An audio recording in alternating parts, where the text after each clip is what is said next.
Vamos a comenzar, Ricky. Gracias. Hola, hola. Bienvenido. Muchísimas gracias por participar. Quizá, bueno, los residentes que tienen más tiempo me conocen, pero quizás el último grupo que entró no me conocen. Mi nombre es Dr. Wang, Ho Wang, cariñosamente Ricky, con confianza me pueden llamar a Ricky. Yo fui docente, no sé si soy o fui, pero siempre mi Tú, corazón, mi alma tú está en eres, tú Santana, eres, tú eres aunque yo Ricky. vivo en Taiwán. Usted es, doctor. Tú eres Ricky. Las puertas están abiertas para ti todo el tiempo. No, yo sé que sí, pero mi corazón siempre está en Día Santana, todo el tiempo, nunca se ha ido de ahí. Así que, aunque físicamente no estoy allá, siempre cuenta conmigo.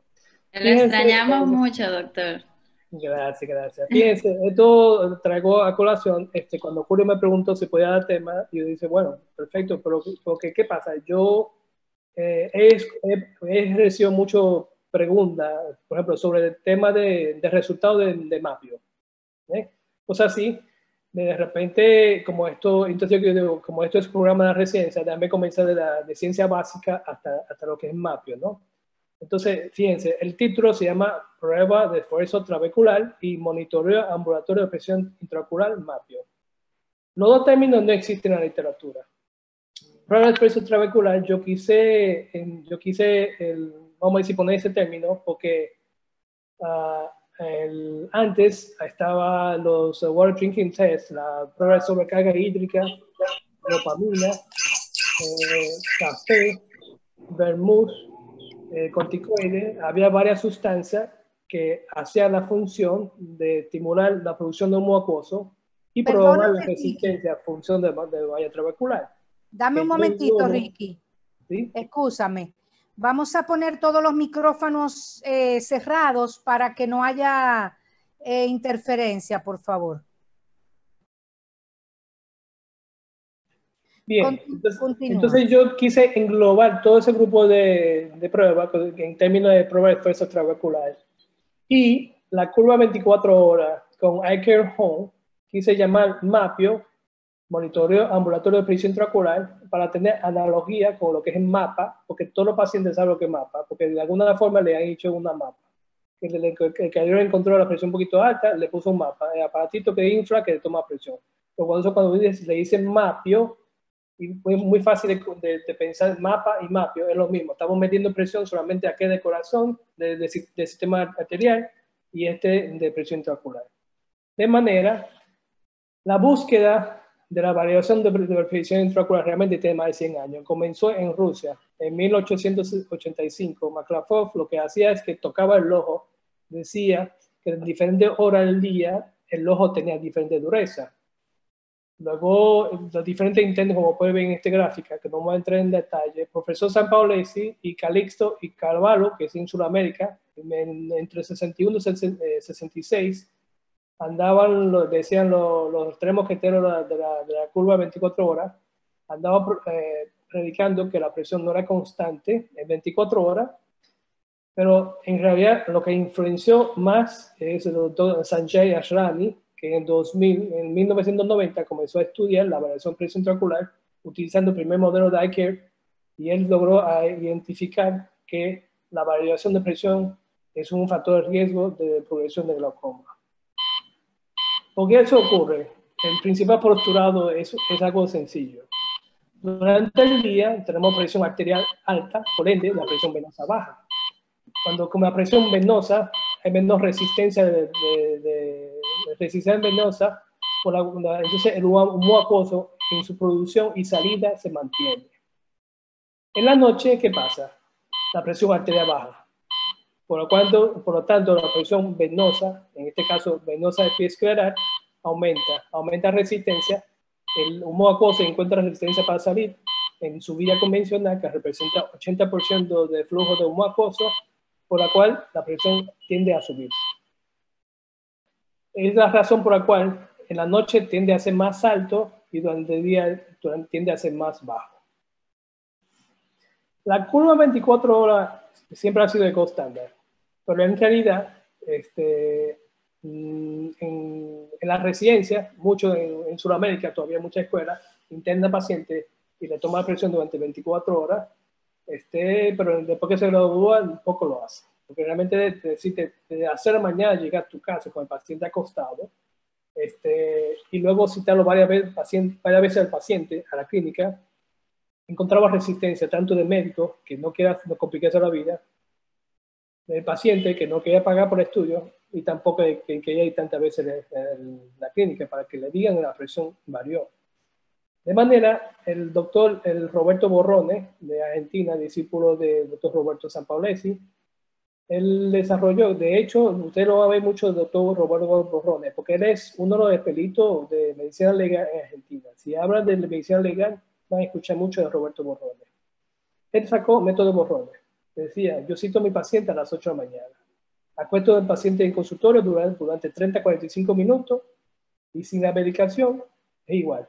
Pero si con la medicación, entonces le suma 0.5%.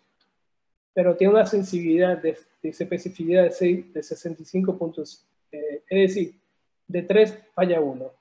2 puede que está correcto. De manera, se hacía alguna persona en Sudamérica lo hacía así. Toda esta cosa también es cultura general, porque ahora mismo yo veo que todos nosotros estamos expuestos a una teleconferencia webinar al mundo, ¿no? De repente en la escuela brasileña piensan muy diferente, en Asia se piensa diferente, Europa tiene otro pensamiento. De manera, le explico todo esto para cuando escuchen a alguien hablar del método Borrone, por ejemplo, sepa de dónde viene, ¿no? Entonces, ¿qué pasa? Como como en realidad levantarme a las 6 de la mañana, llegar a tomar presión a un paciente y regresar y citarlo 5 o 10 veces al consultorio, me complica. Déjame buscar algo que me puede dar el mismo resultado. ¿Qué pasa? Entonces comenzaron el agua, water drinking test, café, vermut, corticoides y dopamina, que son las diferentes opciones que han estudiado, ¿no? Quizás de las alternativas que sobrevivieron a través del tiempo fue de agua y de dopamina. Test de sobrecarga hídrica. En Latinoamérica, en la escuela de Sao Paulo, con el doctor Remo Susana, y en la escuela de Conde de Valencia, el doctor Curhal, utilizan esta prueba. ¿Qué es prueba de sobrecarga hídrica? Por eso si escuchan a alguien de ellos hablando, de eso se trata. Se toma 1 litro de agua, se toma presión basal, toma a los 15 minutos, 30, 45, 60. Si aumentó de 6 a 8 milímetros de mercurio, es una prueba positiva. Prueba positiva de water drinking test, o en español, prueba de sobrecarga hídrica. ¿Cuál es el mecanismo? Cuando tú bebes esa cantidad de agua, de repente, tú hidratas coroides. Entonces, hace una especie de indentación al globo y aumenta la presión intraocular. Entonces, tu trabéculo, si es sano, es capaz de compensarlo, la presión se compensa. Pero si tu trabéculo es disfuncional, la presión va a subir. Eso más o menos es lo que es la idea. El número de 6, 8, te van a algunos de 5, porque eso varía mucho según la escuela.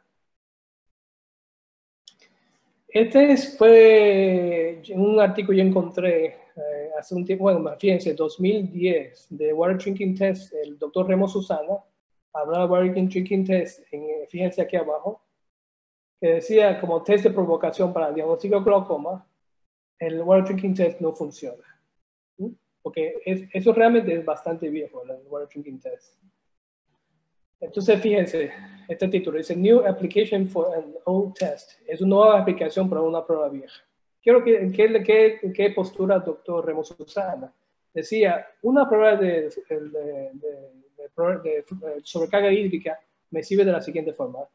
Un pico si es más alto, demuestra o sea, él hizo un estudio donde correlacionó a los pacientes que tenían pruebas de sobrecarga hídrica, también tenían mayor progresión. Es decir, decía, si la sobrecarga hídrica para mí es un factor que probablemente el paciente está progresando, porque el mecanismo es lo mismo, el trabéculo no está funcionando. Y es otro artículo que habla de esto. Yo saqué ese porque antes se llama test de provocación para el diagnóstico de glaucoma con agua, con iopamina, con lo que fuese. Entonces yo lo cambié el término prueba de efecto extraocular para que sea más corto y para que el paciente pueda entender también. Ese es el trabajo mío desde el tercer año. Como aspiraba a ser el enfermo de glaucoma, quise buscar algo de glaucoma, ¿no? Me recuerdo compré 5 frasquitos de Tracid 2% de la laboratorio Angelini, que ya lamentablemente no fabrica, ibopamina 2%. Es una prodroga de epinefrina. ¿Qué hace? Tiene un mecanismo alfa-2 adrenérgico. Produce una amiloidosis grosera. Me recuerdo cuando yo hacía ese estudio, yo veía con la sónula del paciente. Cuando ya estaba pupila, yo veía la sónula. Yo la primera vez veía sónula tan en vivo, todos los pacientes, porque el iris casi se plegaba hacia la izquierda, desaparecía. Es un dopaminérgico receptor 1, por eso que aumenta la producción de humo acuoso. Entonces, al aumentar la producción de humo acuoso, aumenta la presión intraocular. Entonces, yo estimulo a la fábrica, fabrica humo acuoso, lo cual produce un aumento transitorio de presión intraocular. Dr. Virno es un químico italiano. Él es también quien inventó mannitol. ¿Cuál es el mecanismo? Esto. Si yo estimulo la producción de humo acuoso, a los 45 minutos, si mi trabéculo es sano, va a compensar, la presión va a estar normal. Pero si mi trabéculo es disfuncional o va a funcionar, va a subir la presión. Esto era una vamos a decir, pregunta clásica de ibopamina, que cuáles son los medicamentos que negativizan la prueba. Es decir, hay que suspender a su paciente, hay que hacer washout antes de hacer la prueba, que eran prostaglandina, pilocarpina y acetazolamida.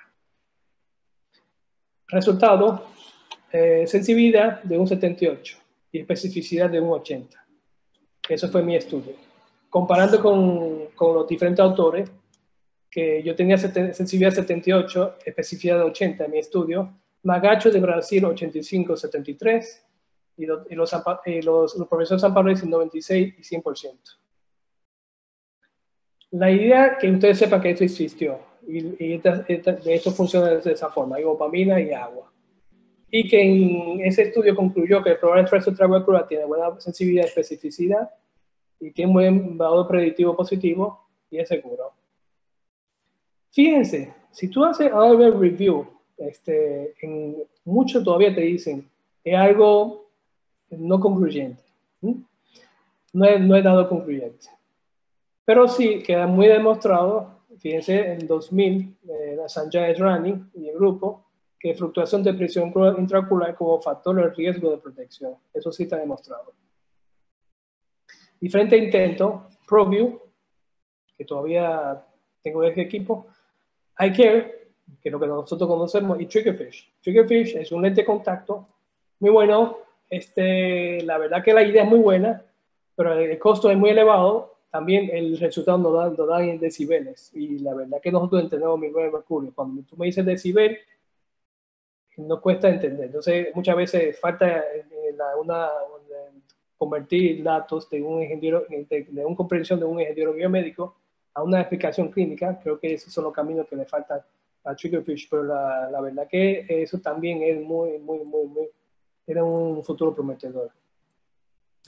Yo creo que toda esta cosa, iCare no es perfecto, no para nada. Ninguna prueba es perfecta. No se hace un campo visual fácil, no se hace un angiógrafo fácil, no se hace un OCT fácil, todo tiene su prueba. Llegó para quedarse y se va a seguir mejorando.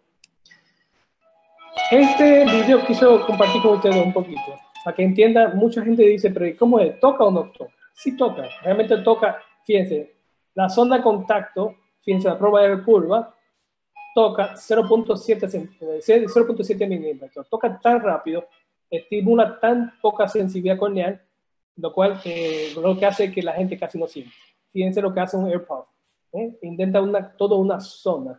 Por eso que el paciente siente y se asusta.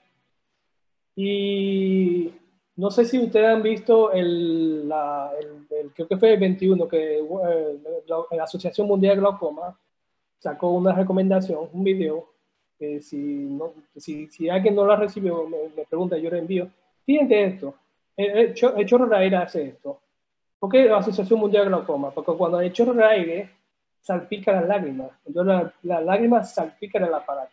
Fíjense cómo sale esto pasa con el chorro de aire. Entonces, en la Asociación Mundial de Glaucoma, que el video comenzaba con el doctor Fabián Lerner, recomienda el uso de eye care y tonopen solamente para los pacientes, para tomar la presión intraocular. Estamos hablando del tema de, ahora mismo con la delicadeza de toma de presión intraocular con el COVID-19, ¿no? Cómo por tomar presión no contagia al paciente, porque si uno hace un Goldman y toma presión, puede contagiar los subsecuentes. Entonces, esa es la tecnología de lo que usamos en el hospital, que todo el mundo conoce, que es el mismo mecanismo. Sale una proba, toca 0.7 milímetros, es tan rápido, y como la prueba es single use once, en español, lo leemos mucho en español, lo reutilizamos, vamos a hablar de esto ahora. Pero podemos lograr de asegurarnos que tocamos una prueba estéril, viene de fábrica o reutilizada de una forma adecuada, que podemos reusarlo. Y la velocidad. Yo a los niños, por ejemplo, le digo voy a tomar presión. Digo, mira para adelante, sonríe, toma presión antes que se den cuenta. Es decir, es un aparato muy friendly. Recuerdo antes en los centros de los Estados Unidos, la mayoría andaba la instrumentista como la vaquera, ¿no? Tenía un tonopen en la cintura, sacaba y te hacía en la cara y tomaba presión. Ahora todo el mundo anda con eye. Eso acá llegó para, la verdad que hace que todo el mundo está muy contento de lo que tenemos. Ay, discúlpame. Ahí. Vamos a avanzar. Siguiente. Ok. Fíjense, esto es un paciente, un glaucoma congénito que yo operé cuando tenía 1 año de edad. Fíjense cómo me toca tomar la presión. Antes los niños pequeños hasta le echábamos bajo anestesia general. O sea, le llevamos a quirófano para tomar la presión. Y con esta tecnología no tenemos que llevar a un niño a echarlo bajo anestesia general para tomar la presión. Es decir, para lo que hacemos glaucoma en niños, esto ha sido una bendición. Y para lo que nos optamos pediatras también.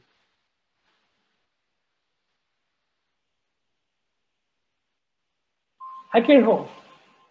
¿Qué pasa con Finlandia? Finlandia es un país muy grande donde probablemente el paciente que tiene glaucoma vive a 1000 kilómetros de su médico. ¿Sí? Porque es un terreno frío y en pleno invierno dificulta desplazarse. Esta compañía Eye Care primero sacó este tonómetro realmente para usar en los laboratorios de rata y de conejos. Bueno, vieron la utilidad, pasaron a utilizar en veterinario de perros, y luego vieron la posibilidad de utilizar humanos, calibraron y sacaron la primera versión, que es estado 01, y lo que el doctor Sanjay Asrani utilizó para comprobar es lo que hacía que le daba estado 01, enseñaba a pacientes cómo usarlo, un familiar, y le tomaba presión y le hacía curva con el familiar tomando la presión al paciente. Y en Finlandia sacó este producto para que el paciente, tú tienes glaucoma, toma este aparato. De tu casa te toma la presión, me manda los datos de internet y el médico a la distancia te monitorizaba. Eso era genial, me encantaría. Imagínense ahora con este problema de COVID-19, que todo paciente glaucoma pudiera tener un aparato de esto y todo esto lo toma en su casa y uno pudiera monitorizar lejos, ¿no? Sería buenísimo para los pacientes con glaucoma. Nosotros informalmente, muchos de nosotros hacemos curvas, hacíamos muchas cosas con este aparato porque uno creía, pero esto fue un buen empuje. En marzo de 2017, la FDA aprobó utilizar el Eye Care Home como una forma de self-monitoring de la presión intraocular. El monitoreo, es decir, paciente compra este aparato, lo utiliza en su casa. Y también doctor le puede adquirir ese aparato para que los pacientes lo usen.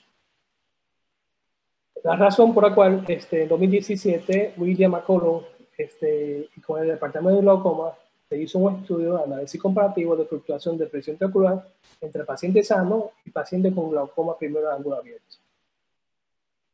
donde se concluyó la curva diaria con iCare-Home es un método útil para el diagnóstico precoz de glaucoma. La variabilidad de presión intraocular y el valor medio debe ser determinado, y en pacientes con glaucoma y con presión normal, en hora de consulta, las fluctuaciones pueden ser factor de riesgo para daño glaucomatoso. Estos son pacientes de vida real. Si este paciente, fíjense, desde las 11 de la mañana tiene la presión por debajo de 10, hasta las 11 de la noche tiene la presión alrededor de 5 y 10. Pero ¿cómo está a las 7 o 6 de la mañana? Casi llegando a 30. Entonces, un día de consulta, paciente progresando, y con campo visual, con lesión demostrada, OCT, de deterioro estructural, deterioro funcional, pero la presión está normal. Ese paciente es un glaucoma no tenso, donde uno aplica la guía de recomendación, que hay que ser más agresivo, hay que bajar más la presión, incluso la piometa de esos pacientes son más altos, más abajo que un paciente con glaucoma primer ángulo abierto. Pero si te hace la curva, te das cuenta, este factor, tu tratamiento sería ir directamente a utilizar una terapia, que probablemente es análogo prostaglandina, porque es el fármaco que es más capaz de aplanar la curva 24 horas y tiene mayor efecto en la madrugada, o utilizar lo que fuese. Pero ya tú vas con una meta de no tratar de controlar un glaucoma no tenso, sino aplanar esta curva. Fíjense, estas cositas puntuales hace diferencia. Yo, cuando hice mi rotación con el doctor San Pablo en Buenos Aires, recuerdo 2 veces a la semana, martes y jueves, él iba con un taxista de confianza. La primera, le confieso, yo me acuerdo que a las 6 de la mañana me aparecí en su casa y nos montamos con un taxista con un tonómetro, y yo echaba gotas, yo tomaba la presión, yo la notaba, si estábamos pacientes varias veces a la clínica. Cuando yo comencé a ver la presión tan alta en la madrugada, que al principio yo decía, no. Entonces yo decía, Juan, ok, hoy tomo yo. Entonces él anotaba, yo tomaba. Yo cuando veía el comportamiento de la curva, como variaba, la verdad que eso, porque antes de eso uno no pensaba mucho en esto, ¿verdad? Nosotros no estábamos pensando de hacer de mañana tomar presión a nadie en la casa. Pero en realidad estas cosas existen.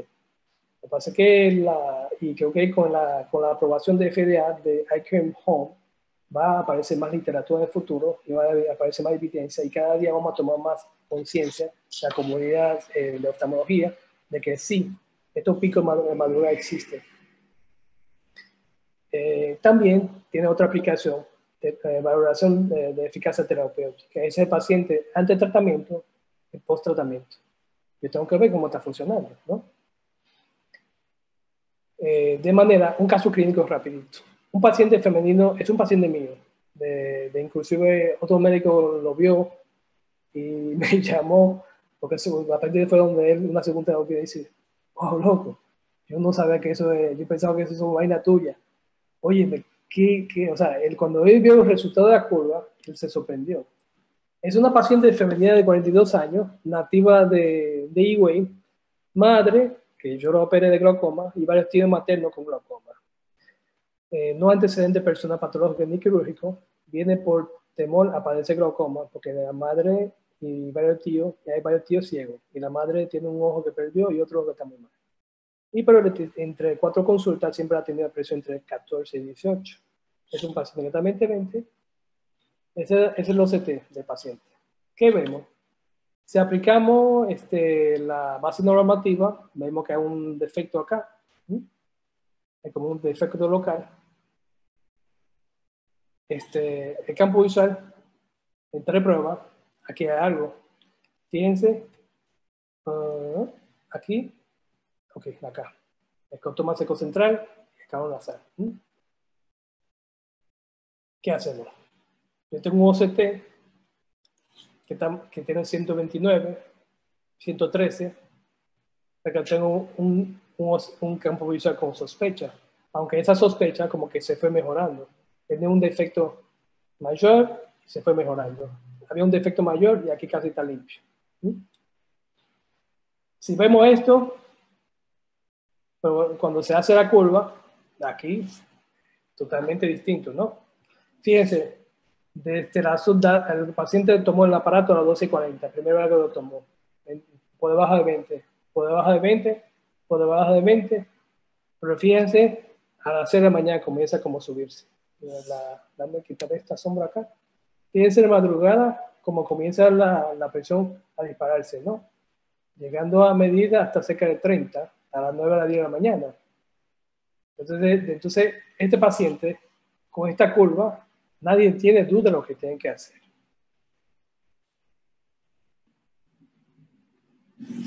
De manera, ¿de qué me sirve un segundito? ¿De qué me sirve el campo visual? Las indicaciones son, discúlpame, el mapio.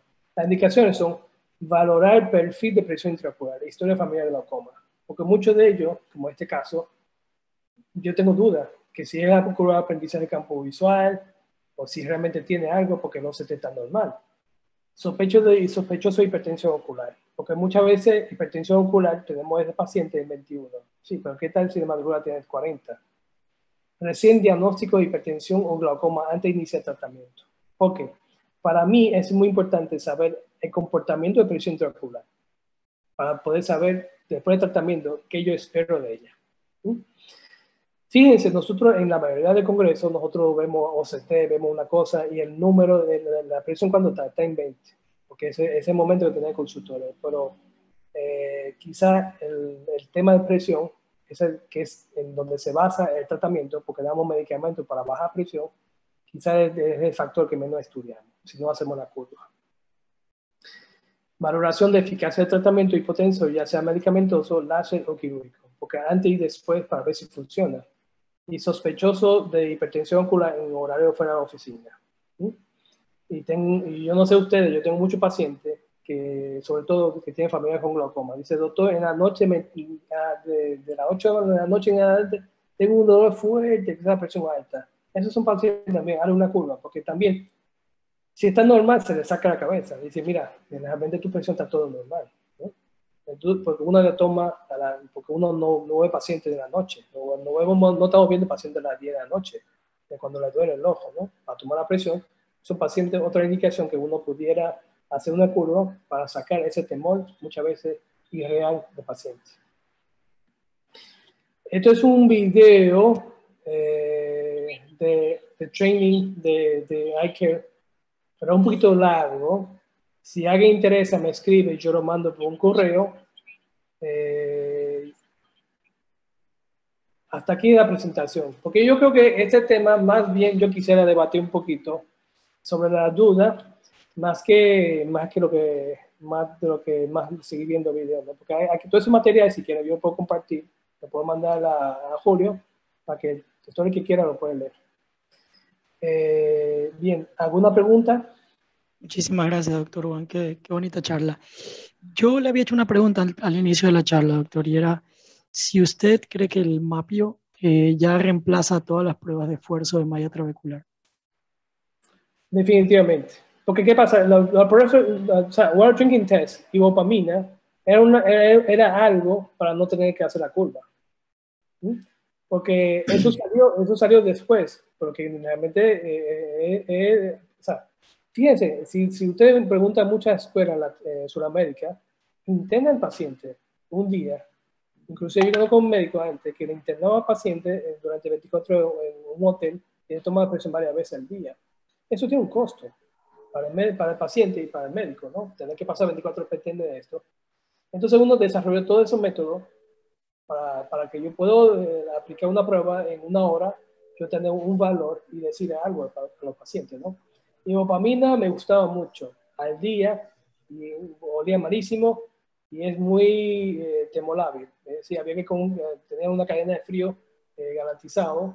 Yo recuerdo me mandaron a Italia en una neverita con todo el hielo seco, toda la cosa, pero realmente es muchas ganas de hacer ciencia pura y además el paciente me gustaba porque picaba al día muchísimo en la gota y tenía un mal olor.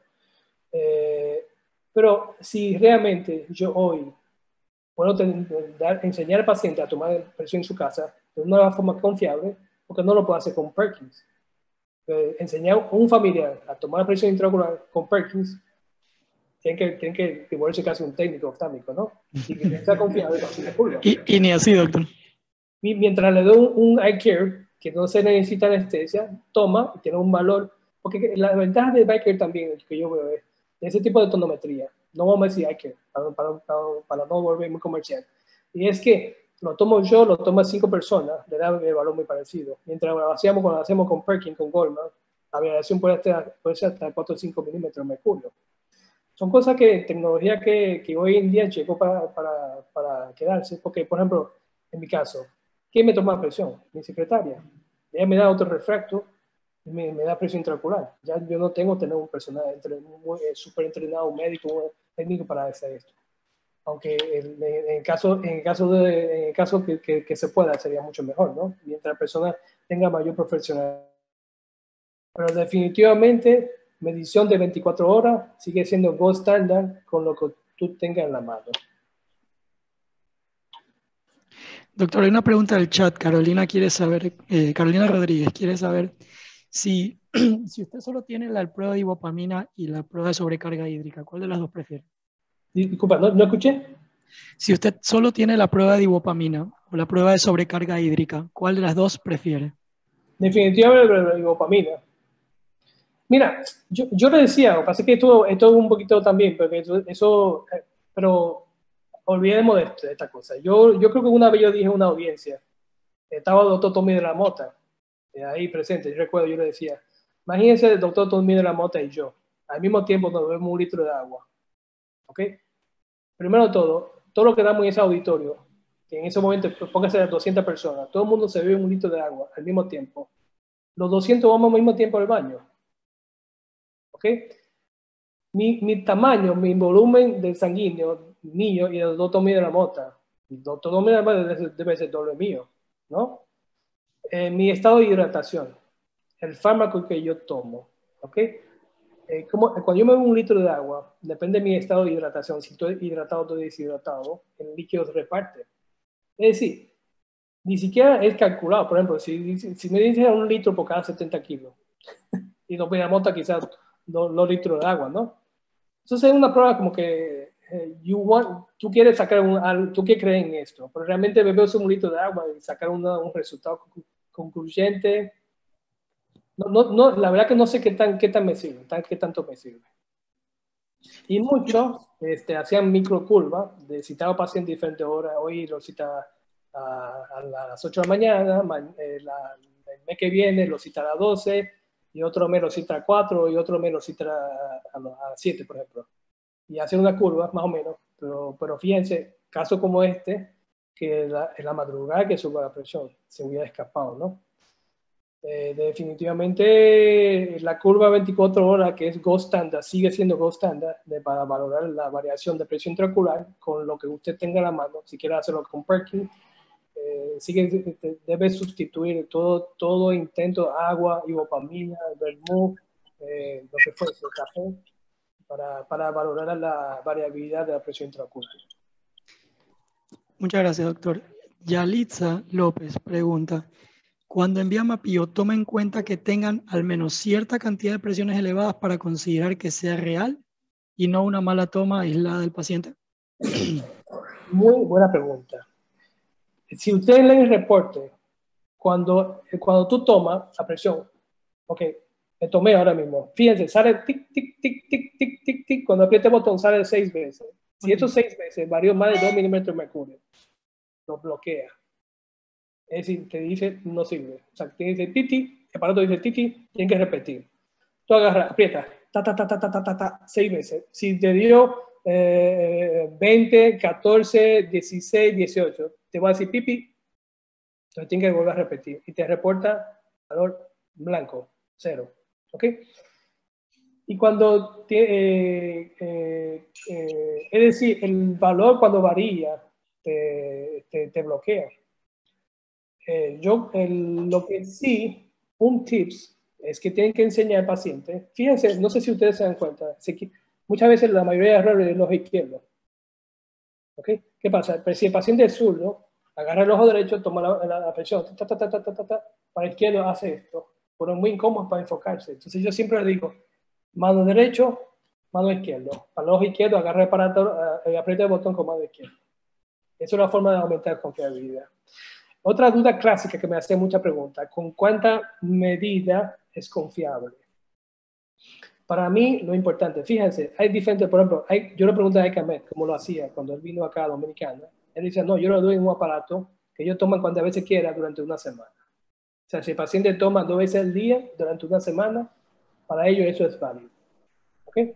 La curva clásica de 24 horas con tolómetro de Perkins o Goldman era 7 tomas, pero tiene que ser en 24 horas. ¿Qué significa? Si yo tengo una medida válida, fíjense, con que yo tengo 7 medidas válidas, porque yo cuando hice el protocolo, yo dije, yo no voy a complicar la vida, porque los pacientes muchas veces hacen descuento. Si tú le dices que toma presión cada 1 hora, lo van a tomar cada 3, 4 horas. Pero si tú lo dices, tómalo 4 veces al día, probablemente toma 1 o 2, porque muchos pacientes hacen eso, aplican descuento porque por la razón que fuese. Y entonces yo le decía, complícate la vida cada 1 hora, durante el día, cada 2 horas en la noche, pon una alarma despierta y tú vas a ver mucho descuento. La gente al final viene con 15 tomas, con 10 tomas. Pero con que tenga 7 tomas es válido. Pero 7 tomas en 24 horas. Es decir, no 7 tomas en la mañana, en la tarde nada, en la noche nada, en la madrugada nada. Sino, si tienen un valor válido en la mañana, otro a las 12, otro a las 4, otro a las 7, otro a las 11, otro a las 4 de la mañana. Para mí eso es válido, ¿no? Es decir, es una valoración de presión de 24 horas. Si en 24 horas repartido usted tiene 7 valores confiables, es una prueba confiable. No tiene que tener cada 1 hora, cada 2 horas. Lo que pasa es que, fíjense, en Canadá, paciente, o sea, lógicamente dice, él tiene 20 iCare Home, ese lo da al paciente durante una semana y que toman unas cuantas veces que quieran. Ese es su criterio, ¿no?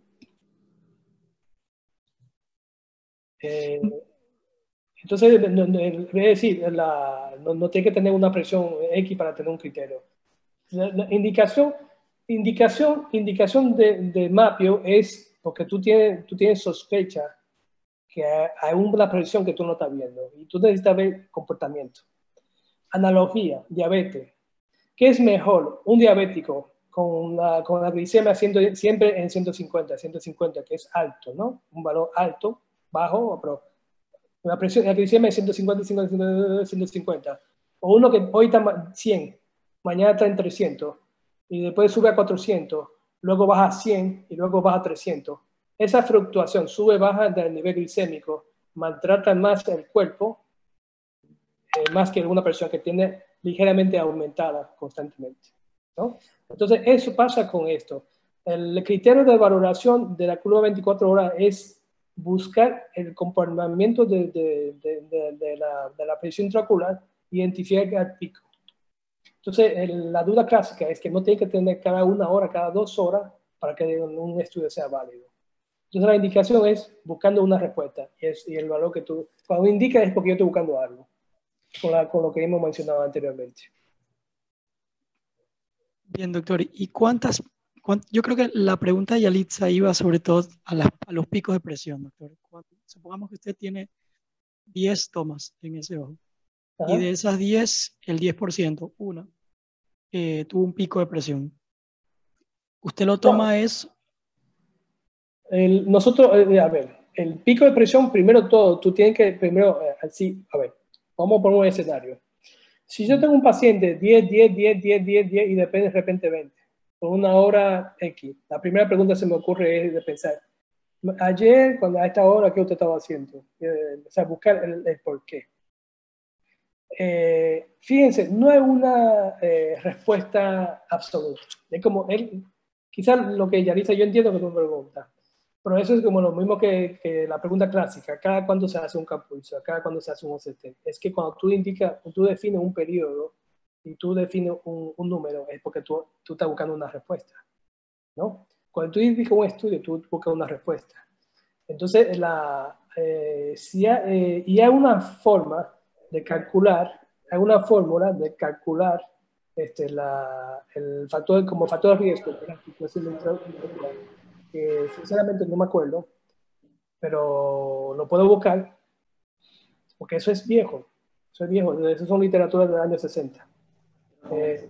Había una fórmula matemática, todo se calculaba matemáticamente, y sumaba los valores, calculaba. Había una fórmula que yo no puedo buscar, no se lo paso. Sí, esa es la respuesta. Pero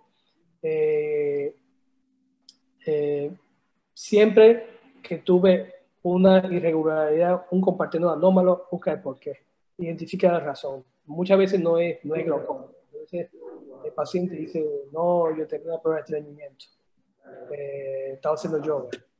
En ejercicio, acuérdense, maniobra basal aumenta presión intraocular momentáneamente. Y se va a sorprender la cantidad de personas que practican ese tipo de ejercicio, ¿no? Que aguanta respiración.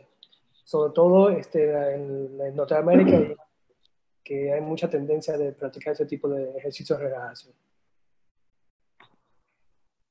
Aquí veo un comentario interesante, doctora. La doctora Nelly Olivo. Ella dice que una recomendación que usted mismo le dio fue que el paciente registre, aparte de la presión en la hora en la que se está tomando la presión, que registre qué está haciendo en el momento de cada toma. ¿Qué tan valioso es ese dato para usted? Sí, en el formulario que yo diseñé para los pacientes, se le da un brochure. Por ejemplo, a 4 de la tarde, sentido de la cabeza, ¿no? Entonces uno puede correlacionar con porque yo le doy un formulario.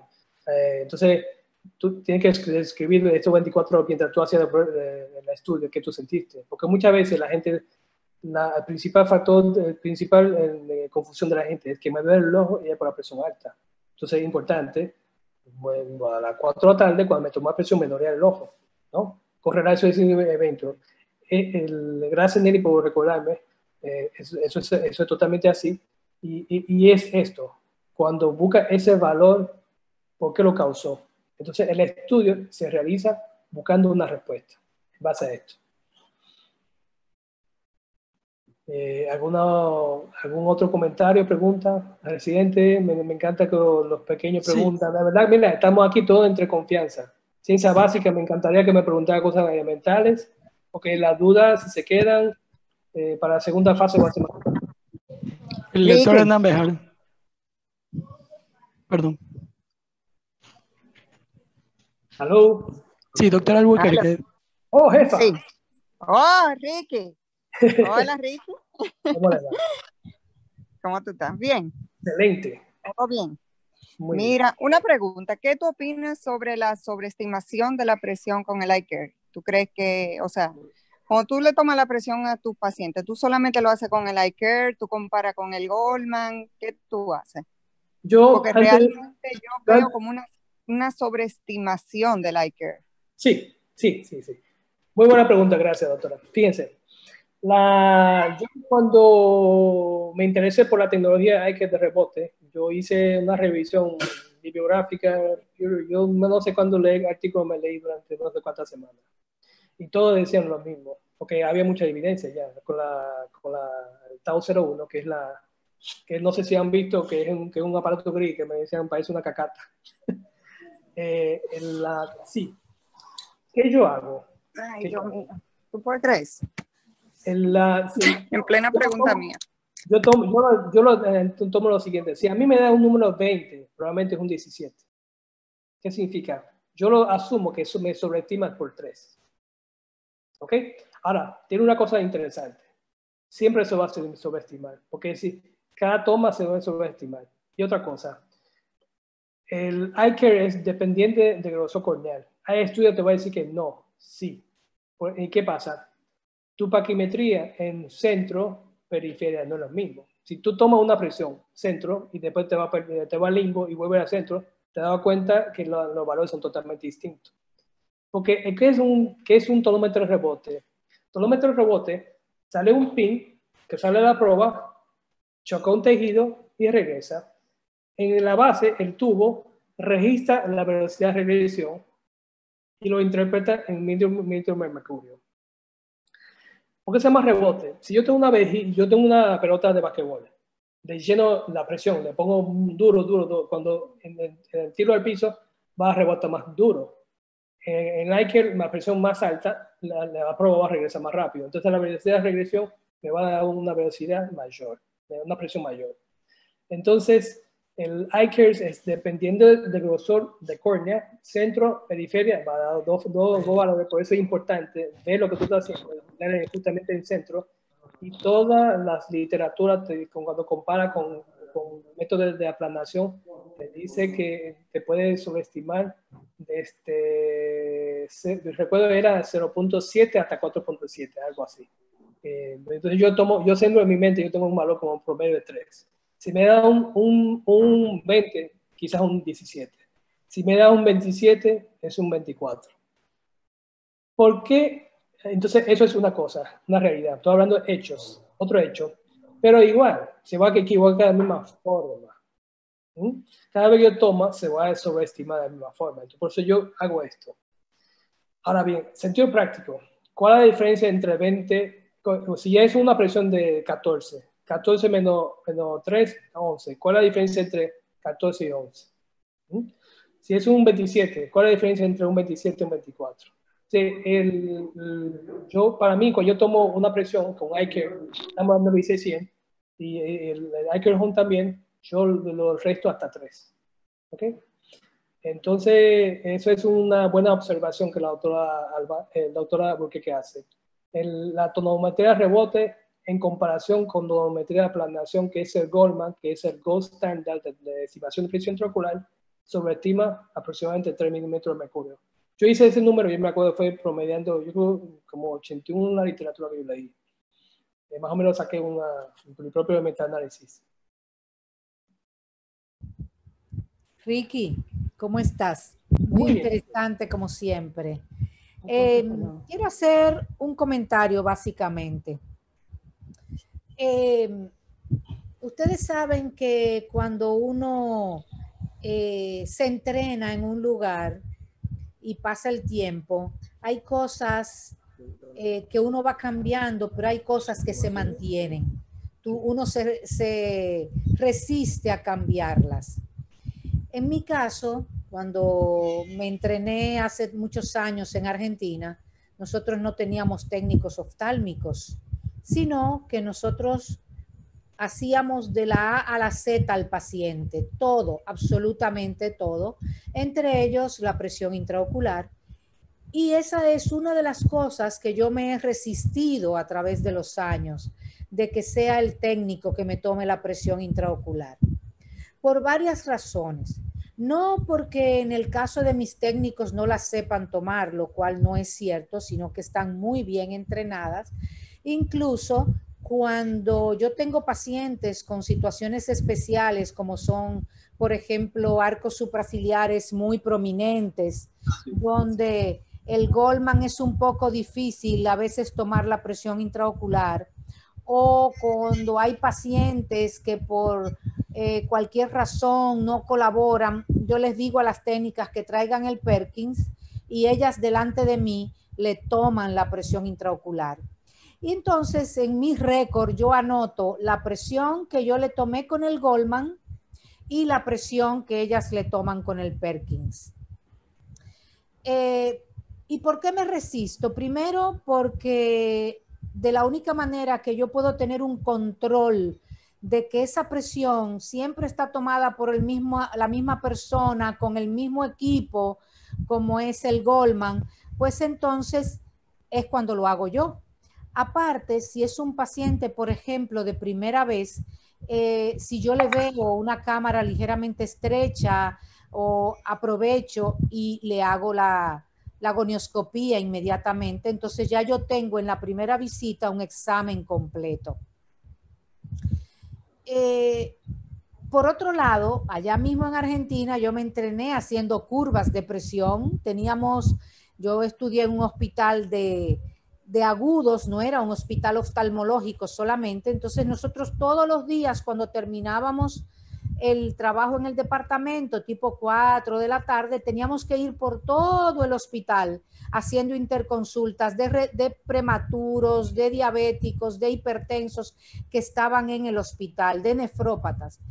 y muchas veces teníamos que hacer curvas de presión y teníamos que pasar 24 horas tomándole la presión a esos pacientes que lo necesitaban, o sea que amanecíamos en el hospital.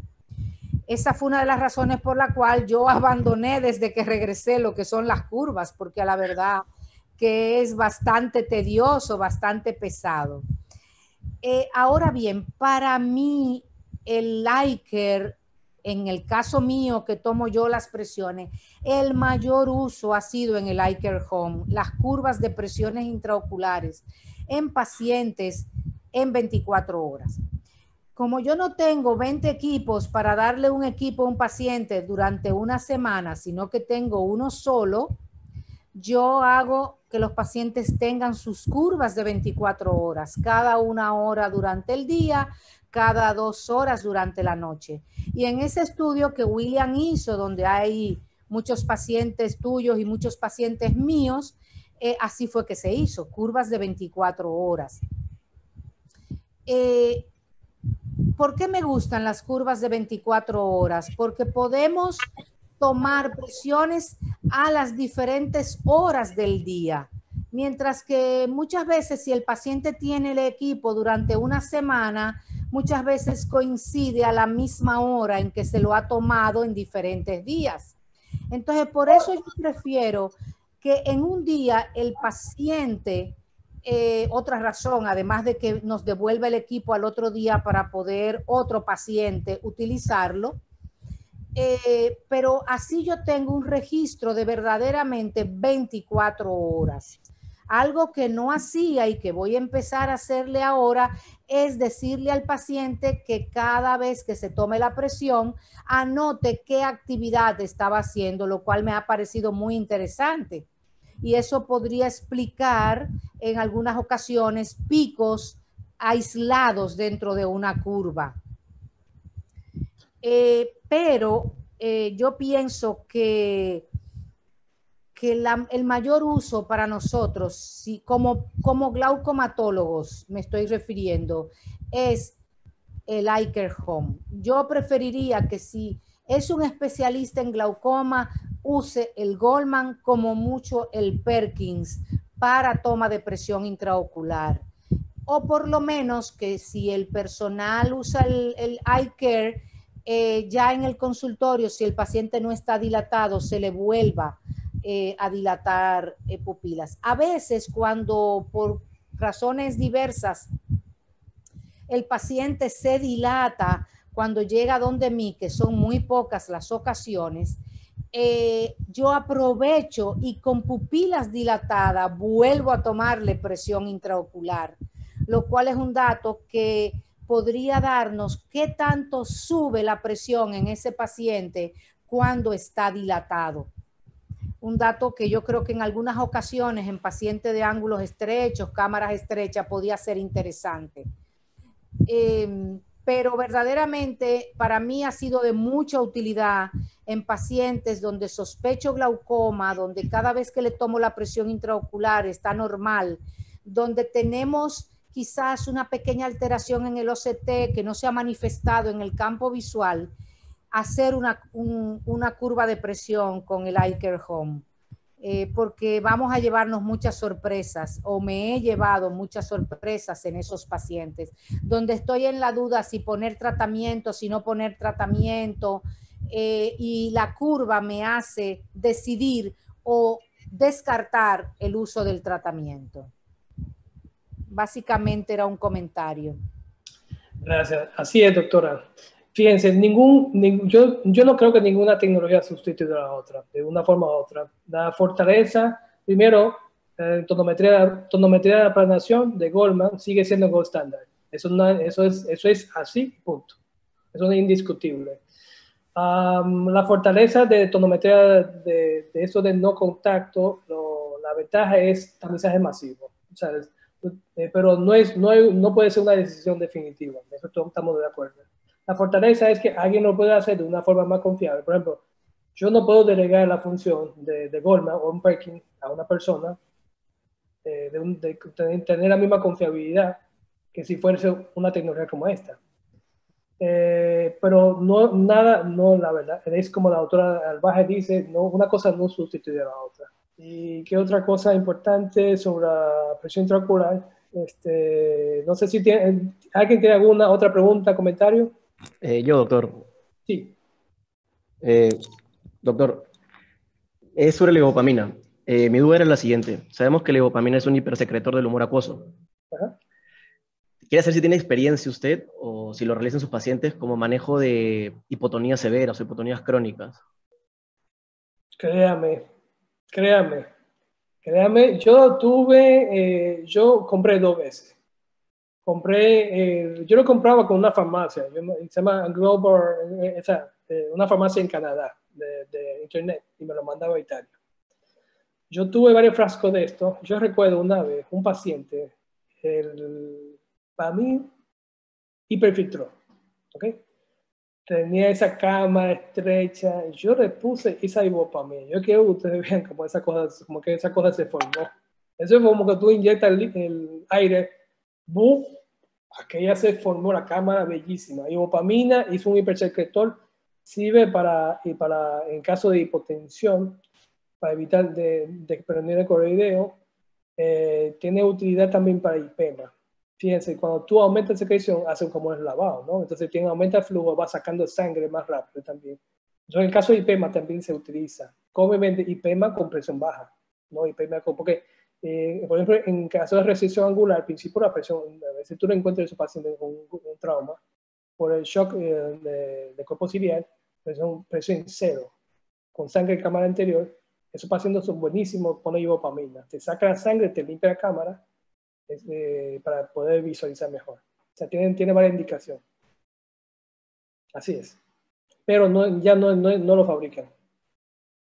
Hemos hecho varios intentos de convencer a varias personas a fabricarlo. Incluso yo me acuerdo una vez yo conseguí en China un tambor de materia prima que da para no sé cuántos miles de galones de ibopamina líquido.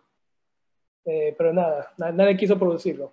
Ibopamina, haciendo un buen recuento, era un inotópico positivo, es un dopaminérgico, tenía utilidad en cardiología, pero era cardiotóxico, o sea, era tóxico, uso crónico para el corazón, lo cual fue descontinuado en uso de cardiología. Es un medicamento bastante viejo. ¿Alguna otra pregunta?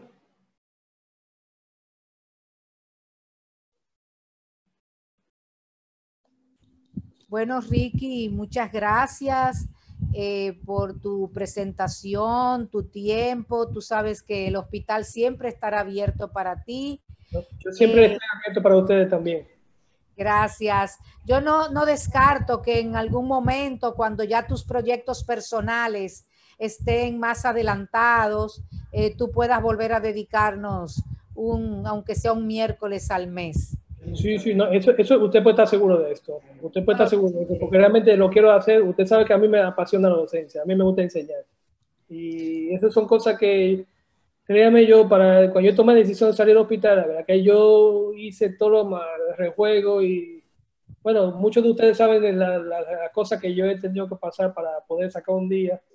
Y para mí, la verdad que me dolió tomar la decisión, pero realmente son prioridades momentáneas de la carrera de profesión de cada uno, ¿no?